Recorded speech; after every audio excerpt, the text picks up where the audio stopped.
നമ്മുടെ കുട്ടികൾ ചെറുപ്പക്കാരൊക്കെ ഇത് വഴിപിഴച്ചു പോകാൻ ഇതൊരു കാരണമാകുന്നു. നമ്മുടെ സഹോദരിമാർ പിഴച്ചു പോകാൻ ഇതൊരു കാരണമാകുന്നു. നമ്മുടെ സഹോദരങ്ങൾ പിഴച്ചു പോകാൻ ഇതൊരു കാരണമാകുന്നു.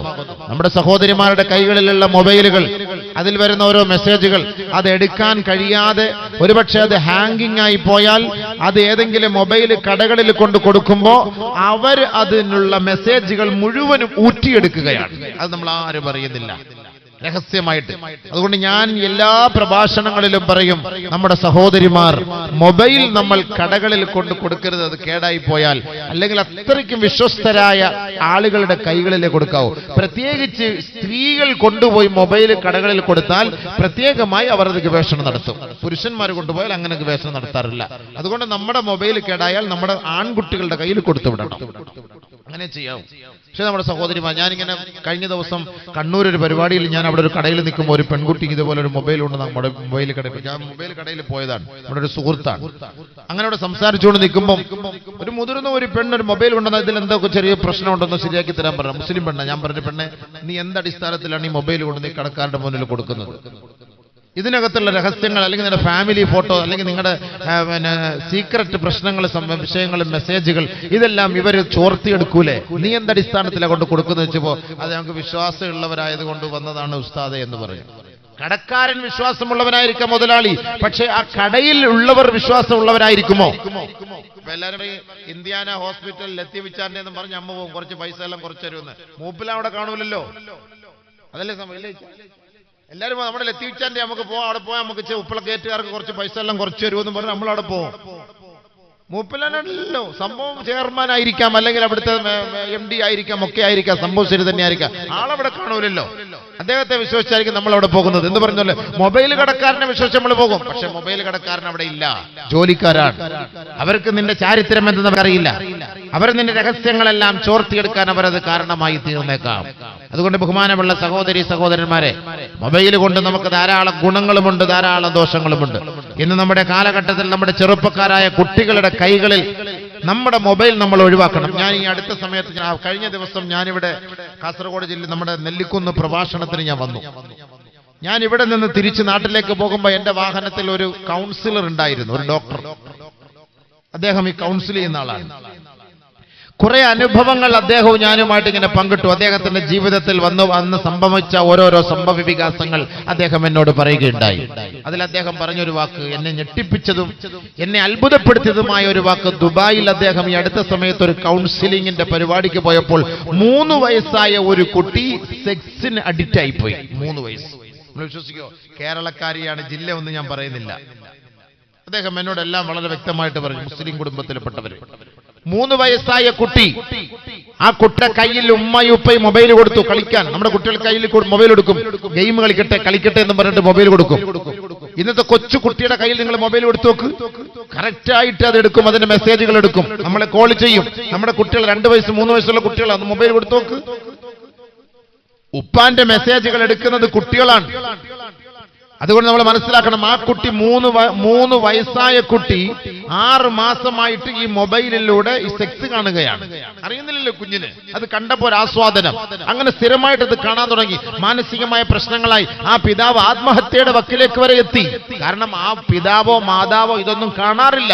പക്ഷെ ഈ മൊബൈൽ നമ്മൾ ഉപയോഗിക്കുമ്പോൾ, നിങ്ങൾ EP അബൂബക്കർ കാസിമി എന്ന് പറഞ്ഞൊരു അതിലൊരു നമ്മുടെ പേരടിക്കുന്ന സമയത്ത് ഒരു വാല് കേൾക്കാൻ വേണ്ടിയിട്ട് പേരടിച്ചാൽ തൊട്ടുമോൾ EP അബൂബക്കർ കാസിമി കാണും, തൊട്ട് താഴെ ചിലപ്പോ ഷക്കീലായും കാണും, ചിലപ്പോ സെക്സികളും കാണും, ഭാവനയും കാണും, കാവ്യ മാധവനും കാണും. അപ്പൊ ആളുകൾ പറയുന്നത് എന്താ? EP ഉസ്താദ് കാവ്യ മാധവൻ ഒരുമിച്ചിരുന്നു, EP ഉസ്താദ് മീര ജാസ്മിൻ ഒരുമിച്ചിരുന്നു, EP ഉസ്താദ് ഷക്കീലായി ഇതാ ചേർന്ന് നിൽക്കുന്നു. അങ്ങനല്ലേ പറയുള്ളൂ. എതിരാളികൾ നോക്കിയിരിക്കുകയാണ്, കൊള്ളാം, ഇത് മതി നമുക്ക്, ഇനി അടുത്ത മെസ്സേജ്, നമുക്കെതിരെ അടുത്ത പരിപാടിയായി. അങ്ങനെയല്ല ഇന്ന് മീഡിയകളിൽ കാണുന്നത്. ഒരാളെ നിന്ദിക്കലാണ്, ഒരാളെ നാണം കെടുത്തലാണ്, ഒരാളുടെ ഇസ്സത്തിനെ തകർക്കുന്നതിന് വേണ്ടിയാണ് ഇന്ന് നമ്മുടെ മുസ്ലിമീങ്ങൾ അടക്കമുള്ള സഹോദരങ്ങൾ മീഡിയകൾ ഉപയോഗിക്കുന്നത്. 1400 വർഷങ്ങൾക്ക് മുമ്പ് തന്നെ പരിശുദ്ധമായ ഖുർആനിൽ അല്ലാഹു സുബ്ഹാനഹു വ തആല ഇങ്ങനെയൊക്കെ ഒരു സംഭവം ഉണ്ടാകുമെന്ന് മനസ്സിലാക്കിക്കൊണ്ട് തന്നെയാണ് അല്ലാഹു സുബ്ഹാനഹു വ തആല സൂറത്തുൻ നൂറിലൂടെ ആയത്തിറക്കിയത്. ബിസ്മില്ലാഹിർ റഹ്മാനിർ റഹീം. ഇന്നല്ലദീന യുഹിബ്ബൂന തശിയൽ ഫാഹിഷ ഫില്ലദീന ആമനൂ ലഹും അദാബുൻ അലീമു ഫിദ്ദുനിയാ വൽ ആഖിറ വല്ലാഹു യഅലമു വഅൻതും ലാ തഅലമൂൻ. ആരാണോ സത്യവിശ്വാസികൾക്കിടയിൽ അനാവശ്യങ്ങളും അശ്ലീലങ്ങളും അധർമ്മങ്ങളും ഉപയോഗിച്ചുകൊണ്ട് അവരെ അനാവശ്യതകളിലേക്ക്, അവരെ കൃത്രിമമായി അവരെ വരച്ചുകൊണ്ട് അവർക്കെതിരെ ദുരാരോപണങ്ങൾ നടത്തുന്നത്, യുഹിബ്ബൂന അൻ തശിയൽ ഫാഹിഷ, ഫവാഹിഷുകൾ അശ്ലീലങ്ങൾ പ്രചരിപ്പിക്കലാണത്, അത് പറയലല്ല. അല്ലാഹു തആല ഇവിടെ പറഞ്ഞ വാക്കതാണ് അൻ തശിയൽ ഫാഹിഷ. അനാവശ്യങ്ങളും അശ്ലീലങ്ങളും ആരാണോ പ്രചരിപ്പിക്കുന്നത്, ആരാണോ ഷെയർ ചെയ്യുന്നത്, ലഹും അദാബുൻ അലീം ഫിദ്ദുനിയാ വൽ ആഖിറ. പറയൂ പ്രവാചകരെ, അവർക്ക് ദുനിയാവിലും ആഖിറത്തിലും നാണം കെട്ട ശിക്ഷയാണ്, നിന്ദ്യമായ ശിക്ഷയാണ്. ഒരു മനുഷ്യൻ ഒരാളുടെ ന്യൂനതകൾ വെളിപ്പെടുത്തി കഴിഞ്ഞാൽ ആ ദുനിയാവിൽ നിന്ന് അവൻ മരണപ്പെടുന്നതിന് മുമ്പ് ആരാണോ നിന്റെ ന്യൂനത വെളിപ്പെടുത്തിയത്, അല്ലാഹു നിന്റെ രഹസ്യങ്ങളെ വെളിപ്പെടുത്താതെ നിന്റെ റൂഹിനെ പിടിക്കുകയേ ഇല്ല. അല്ലാഹു റസൂൽ പറഞ്ഞ വാക്കാണ്.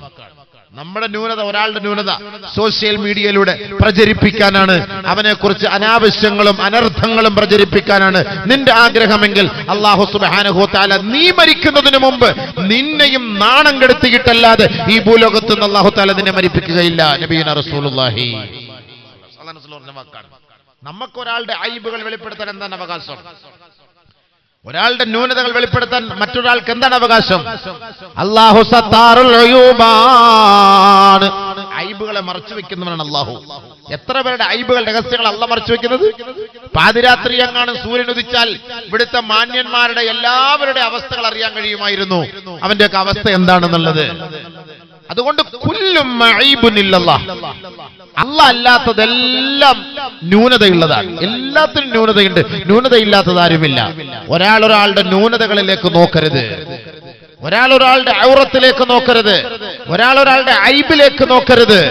ഐബില്ലാത്തവരായി ഭൂലോകത്ത് ആരും തന്നെ ഇല്ല. ഐബില്ലാത്തവൻ അല്ലാഹു മാത്രമാണ്. അതുകൊണ്ട് നമ്മളുടെ ന്യൂനത നമ്മൾ മറച്ചു വെക്കണം, നമ്മൾ മറ്റൊരാളുടെ ന്യൂനത മറയ്ക്കാൻ പോകണ്ട. അതുകൊണ്ട് എന്റെ സഹോദരാ, ചെറുപ്പക്കാരാ, നിന്റെ മൊബൈലിലേക്ക് ഒരു മെസ്സേജ് വന്നാൽ, നിന്റെ മൊബൈലിലേക്ക് ഒരു അശ്ലീലത വന്നാൽ, ഒന്നുകിൽ നീ അത് കാണുകയാണെങ്കിൽ തൗബ ചെയ്ത് നീ അത് ഡിലീറ്റ് ചെയ്യണേ.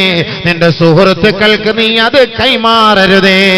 ആദരവായ റസൂലുള്ളാഹി തങ്ങൾ പറഞ്ഞു, ഒരാൾ ഒരു അശ്ലീലമായ ഫോട്ടോ കാണുകയും അത് പ്രചരിപ്പിക്കുകയും ചെയ്തു കഴിഞ്ഞാൽ ആ വ്യക്തി, ആ പ്രചരിപ്പിച്ച വ്യക്തി ആ അശ്ലീലതയ്ക്ക് കൂട്ടുനിന്നവനെ പോലെയത്രേ.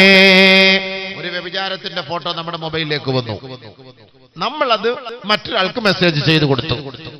അല്ലാഹുവിന്റെ റസൂല് പറയുകയാ, നീയും ആ ദുഷിച്ച കൃത്യത്തിന് നേതൃത്വം കൊടുത്തവനെ പോലെയാണ് എന്ന് പറഞ്ഞാൽ നീ വ്യഭിചരിച്ചവനെ പോലെയാണെന്ന് അർത്ഥം. അല്ലാഹു എത്ര വലിയ കടുപ്പമേറിയ വാക്കുകളാണ്. ഈ ആയത്തിന്റെ തഹത്തിൽ ഹദീസുകൾ നബി സല്ലല്ലാഹു അലൈഹി വസല്ലം തങ്ങൾ പഠിപ്പിച്ചിരിക്കുകയാണ്. ഒരാളൊരു മോശമായ മെസ്സേജ്, ഒരു ഫോൺ കോൾ, ഇന്നത്തെ പെണ്ണുങ്ങന്മാർ